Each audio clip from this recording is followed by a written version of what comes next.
السلام علیکم۔ بسم اللہ الرحمن الرحیم۔ یہ تحریر معاشرے کی اصلاح کے لیے بنائی گئی ہے، لہٰذا کوئی بھائی پڑھ کر یہ نہ سمجھے کہ یہ بیہودہ تحریر ہے۔ چلے آغاز کرتے ہیں۔ وہ شکل سے شریف گھر کی بیٹی لگ رہی تھی۔ میں پاس گیا، میرے قریب ہو کر بولی، چلو گے صاحب؟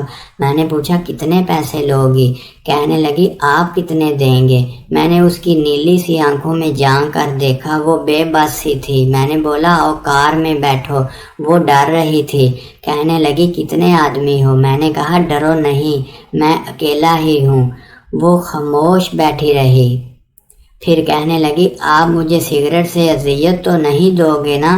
میں مسکرایا، بالکل بھی نہیں۔ پھر اس نے ایک لمبی سانس بھری۔ آپ میرے ساتھ کوئی ظلم تو نہیں کریں گے نا؟ آپ چاہے مجھے 500 کم دے دینا، لیکن میرے ساتھ کوئی برا نہ کرنا پلیز۔ وہ بہت خوبصورت تھی، معصومیت اس کی باتوں سے ٹپک رہی تھی۔ پھر بھی خدا جانے وہ کیوں جسم بیچنے پر مجبور تھی۔ وہ نہیں جانتی تھی میں کون ہوں۔ میں نے پوچھا، کھانا کھایا ہے؟ کہنے لگی، نہیں۔ میں نے ہوٹل کے سامنے کار روکی۔ ہوٹل والا مجھے جانتا تھا، اس نے جلدی سے کھانا پیک کر کے مجھے دے دیا۔ میں کار میں بیٹھ گیا۔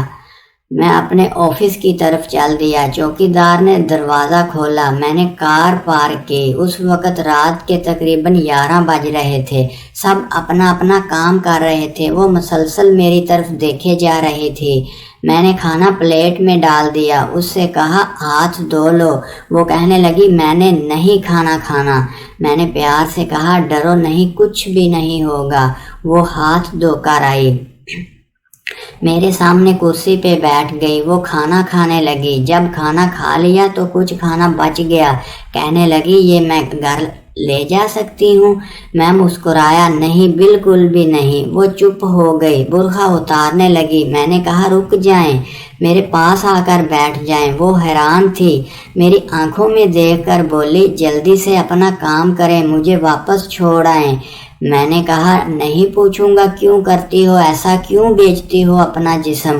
بس اتنا کہوں گا، چھوڑ سکتی ہو کیا یہ سب؟ وہ میرے چہرے کی طرف دیکھنے لگی۔ آپ پاگل لگ رہے ہیں مجھے۔ میں نے اس کی آنکھوں میں دیکھا۔ ہاں، پاگل ہی ہوں میں، سب پاگل ہی سمجھتے ہیں مجھے۔ وہ کہنے لگی، اگر کچھ کرنا نہیں تو مجھے واپس چھوڑ کر آؤ۔ میں نے اس کے سر پہ ہاتھ رکھا، 10,000 روپے نکالے، اس کے ہاتھ پہ رکھ دیے۔ وہ حیران تھی، کہنے لگی، میں نے نہیں لینے یہ پیسے، آپ مجھے یہ پیسے کیوں دے رہے ہیں؟ میں نے اس کے چہرے پہ ایک تھکن محسوس کی تھی۔ وہ اپنے آنسو رو کے بیٹھی تھی، بار بار کہہ رہی تھی، مجھے بس واپس چھوڑ کر آؤ، مجھے ڈر لگ رہا ہے۔ میں نے اسے یقین دلایا، ڈرنے کی کوئی بات نہیں۔ اچھا بتاؤ نا، بہت درد دیا زندگی نے، یہ سننا تھا۔ اس کی آنکھیں نم ہو گئی تھیں، جیسے کوئی قیامت گر گئی ہو۔ اس پہ میں سمجھ چکا تھا، کوئی بہت بڑا درد لیے گھوم رہی ہے۔ دروازہ کھولا، کانپتی آواز میں بولی، مجھے چھوڑ کر آؤ بس واپس۔ میں نے اسے بیٹھنے کا کہا، بتایا، میرا نام یہ ہے، ڈرو نہیں، خود کو محفوظ سمجھو۔ اسے جب یقین ہو گیا پریشانی والی کوئی بات نہیں تو بتانے لگی، شوہر مر گیا ہے، 3 بیٹیاں ہیں، سسرال والوں نے گھر سے نکال دیا، ماں باپ فوت ہو چکے ہیں، بھائی کوئی ہے نہیں۔ ماموں کے گھر آئی، ماموں کے بیٹے نے میرے ساتھ زیادتی کی۔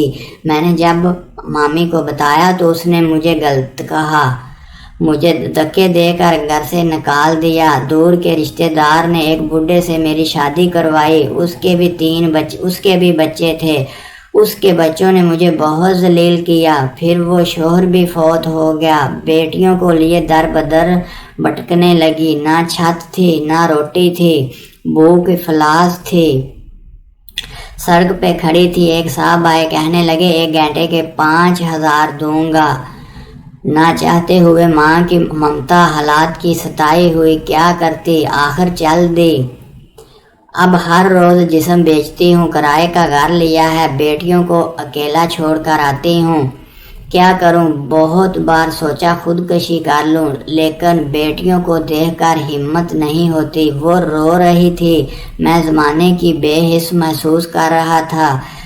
اس کے سر پہ ہاتھ رکھا، اسے کہا کہ میں تمہارا بھائی ہوں، آج سے تم اپنی بیٹیوں کو لو اور میرے آفس کے اوپر والے ایک روم میں رہو۔ وہ یقین نہیں کر پا رہی تھی۔ کار میں بٹھایا، اس کے گھر پہنچا، بیٹیاں سوئی ہوئی تھی، بہت پیاری بیٹیاں تھی، گود میں اٹھایا، دل کو سکون ملا، وہ مسلسل روئے جا رہی تھی۔ مجھے کہنے لگی آپ تو فرشتے ہیں، آپ کون ہیں؟ میں اسے اپنے آفس میں لے آیا، وہ دعائیں دینے لگی، جولی اٹھا کر نہ جانے کتنی دعائیں دیتی رہی۔ میں نے اس سے کہا سو جائیں، اپنے آفس روم میں گیا، میرے سامنے سے وہ چہرہ گزرا جو ایک لڑکی اپنے شوہر سے جھگڑ رہی تھی، اسے کہہ رہی تھی مجھے طلاق دو، تم کو میری قدر ہی نہیں۔ وہ اپنا گھر جلا رہی تھی اپنی بے وقوفی کی وجہ سے۔ وہ بیچاری کیا جانے زمانے کی تلخیاں کیا ہوتی ہیں، زمانے کا ڈسنا کیا ہوتا ہے۔ میں بتانا چاہتا تھا اپنا گھر جان بوجھ کر اجاڑنے والی لڑکیوں کو طلاقیں لینا آسان ہے، اس کے بعد جینا موت ہے۔ کبھی ساس کا رونا، کبھی نند کا سیاپا، کبھی جٹھانی سے لڑائی، یہ ہر گھر کی بات ہے۔ اس کا ہرگز مطلب طلاق لینا یا گھر اجاڑنا نہیں ہے۔ کم عمری میں ہی میرے سر کے بال سفید ہو گئے ہیں۔ ہزاروں آنکھوں کے آنسو دیکھ کر اپنے گھروں کو آباد رکھو، خدا کی قسم ایک وقت آتا ہے نہ بھائی حال پوچھتے ہیں نہ سگی بہنیں، سب وقت کے ساتھ ساتھ چہرے کے نقاب بدل دیتے ہیں۔ ہر جگہ ہر کسی کو تھامنے کے لیے کھڑا نہیں ملے گا۔ ہاں میری قلم شاید کسی کو بربادی سے بچا لے۔ ہم سفر کیسا بھی ہے وہ تمہاری ڈھال ہے۔ شادی کے بعد سکے بھائی سے خرچہ لینا بھی بھیک مانگنے جیسا لگتا ہے۔ میری باتیں وہ عورت سمجھ سکتی ہے جس پہ ایسا کچھ گزرا۔ ہم سفر جیسا بھی ہے وہ تمہارا لباس ہے۔ یاد رکھنا زمانے کے لیے تم صرف گوشت کا ایک ٹکڑا ہو۔